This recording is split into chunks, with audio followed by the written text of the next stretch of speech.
Hello, আসসালামু আলাইকুম viewers, কেমন আছেন সবাই? আশা করছি সবাই ভালো আছেন। আমার আজকের রেসিপিতে আপনাদের স্বাগতম। আজকে আমি রান্না করেছি কাঁচা আম দিয়ে ছোট মাছের চচ্চড়ি। এই রান্নাটা কিন্তু খুব ভালো লাগে, আপনারা ট্রাই করে দেখতে পারেন। আমি একটু আলুও দিয়েছি। আমি প্রথমে আলুগুলো ফ্রাই প্যানে দিয়ে দিলাম, যেটা হাতে মেখে নেব। তো এক এক করে সব মশলাগুলো দিয়ে দিব। কাঁচামরিচ দিয়ে দিলাম, এরপর দিয়ে দিব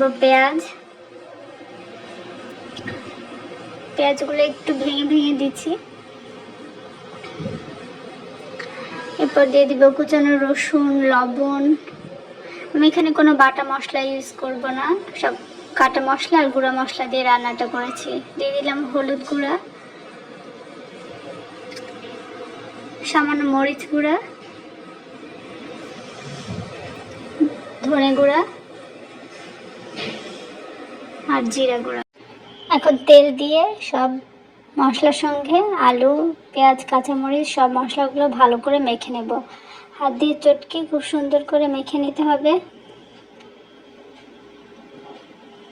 এটা এমন একটা রেসিপি যেটা আসলে আমরা রেগুলারই করে থাকি, সব বাসায় করা হয়।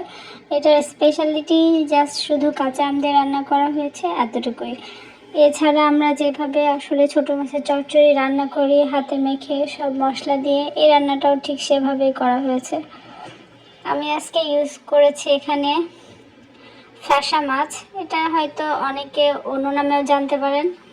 তো মাছটা দিয়ে আরেকটু মেখে নিলাম।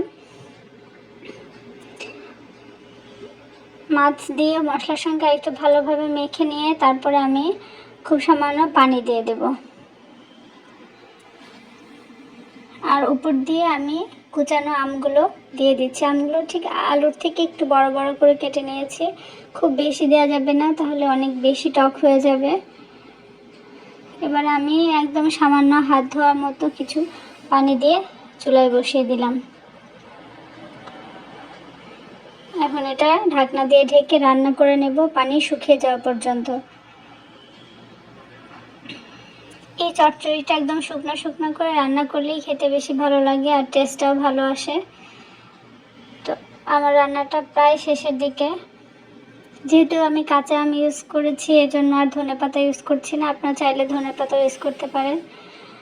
দেখতে পাচ্ছেন আমার রান্নার কালারটা কত সুন্দর এসেছে। এভাবে আপনারা যে কোনো ছোটো মাছ দিয়ে এই কাঁচা আমের মৌসুমে খুব সুন্দর করে রান্না করে নিতে পারেন। হাতে মেখে ছোট মাছের চচ্চড়ি কাঁচা আম দিয়ে খেতে খুবই মজা লাগে। একবার হলেও ট্রাই করে দেখবেন। সবাইকে ধন্যবাদ। আসসালামু আলাইকুম।